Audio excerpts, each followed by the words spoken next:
Praise the lord. ఈరోజు ఒక సామెత నేర్చుకుందామా? సామెతల గ్రంథం 15వ అధ్యాయం 3వ వచనం. యెహోవా కన్నులు ప్రతి స్థలము మీద ఉండును, చెడ్డవారిని మంచివారిని అవి చూచుచుండును.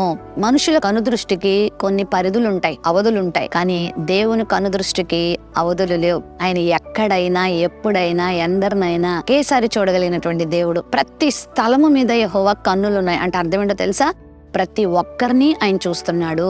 వివేకము కలిగి దేవుని వెదుకువారు కలరేమో అని ఆయన ఆకాశము నుండి చూచి నరుల్ని పరిశీలన చేస్తున్నాడని కీర్తన 14లో కూడా ఉంది. మన దేవుడు అందరినీ చూస్తున్నాడు, ప్రతి పరిస్థితిని చూస్తున్నాడు. పాపం చేసేవారిని చూస్తున్నాడు, నీతి మార్గంలో నడుస్తున్న వారిని చూస్తున్నాడు, దేవునికి అవిధేయమైన పనులు చేస్తున్న వారిని చూస్తున్నాడు, దేవునికి విధేయులై జీవిస్తున్నటువంటి జీవితాలను కూడా దేవుడు చూస్తున్నాడు. కష్టాలలో, నష్టాలలో, బాధల్లో ఉన్నవారి జీవితాలని చూస్తున్నాడు, ప్రార్థించే వారిని చూస్తున్నాడు.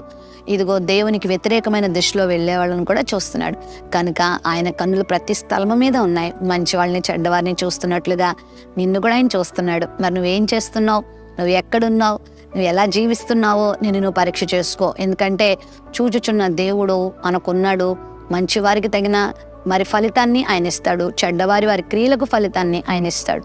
నిజంగా నువ్వు నీతిని అనుసరిస్తూ బాధల్లో కష్టాల్లో కనుక జీవిస్తుంటే మరి నిన్ను విడిపించడానికి కూడా ఆయన నిన్ను చూస్తున్నాడు, నిన్ను పట్టించుకుంటున్నాడని మర్చిపోవద్దు. హాగరు అరణ్యంలో బాధాకరమైన పరిస్థితుల్లో దేవునికి మొరపెట్టినప్పుడు అరణ్యంలో తనని ఎవ్వరూ చూడలేదు. తనకి ఎప్పుడు తోడుగా ఉంటాడు అనుకున్నటువంటి అబ్రాహాము కుటుంబము తనని విడిచిపెట్టింది. మరి తన స్నేహితులు, బంధువులు ఎవ్వరూ తనకు లేరు. ఆ ఒంటరిగా అరణ్యంలో అటు ఇటు తిరుగుతున్నప్పుడు ప్రభు స్వరాన్ని వినగలిగింది. అప్పుడే పేరు పెట్టింది, చూచుచున్న దేవుడు నీవే అని. మరి ఇశ్రాయేలు ప్రజలు 430 సంవత్సరాలు బానిసత్వంలో గడుపుతున్నప్పుడు వాళ్ళు పడుతున్న బాధల్ని దేవుడు అంటున్నాడు, నేను చూశాను అంటున్నాడు.